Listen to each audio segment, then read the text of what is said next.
Okay, Torah concept in the New Testament, let him who has an ear hear. So there are rich parallels to this phrase in Revelation, where it says, he who has ears to hear, let him hear. And we find this phrase in Revelation 2, verse 7, verse 11, verse 17, and verse 29, and chapter 3, verse 6, verse 13, and verse 22. So this is a motif of spiritual attentiveness and discernment, which is deeply rooted in the Hebrew Scriptures, especially in the poetic and the prophetic language of Moshe and the prophets.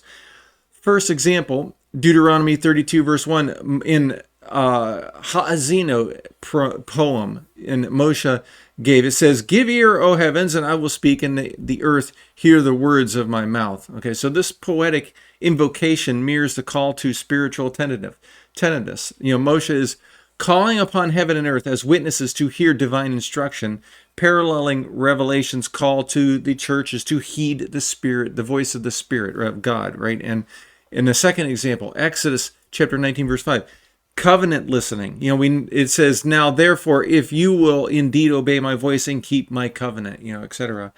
So the double verb, shomei atishma, okay, is that surely you are to listen, right? And it intensifies the command to listen with obedience, not just auditory perception, And so this anticipates the revelation theme here, and hearing must lead to action and living for the Lord, right? And the third example, Isaiah chapter 6, verses 9 through 10, hearing but not understanding. So Isaiah says, hearing indeed, but do not understand. See indeed, but do not perceive. So this prophetic lament about spiritual deafness is echoed in Yeshua's word of the phrase in the Gospels and in Revelation. It warns of hardening our hearts and the need for divine intervention in truly being able to hear. And in the fourth example, Deuteronomy 29, verse 4, this verse directly connects the faculties of hearing and seeing and understanding to divine enablement, that it is the Lord who does this. Revelation's repeated call is a spiritual echo of this Torah insight. The Torah doesn't just speak of physically hearing. It emphasizes a covenantal listening, which is hearing that leads to obedience, leads to living our lives for the glory of God.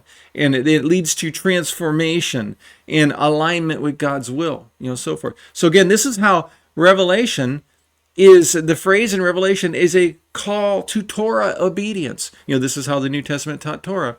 The Torah has not passed away.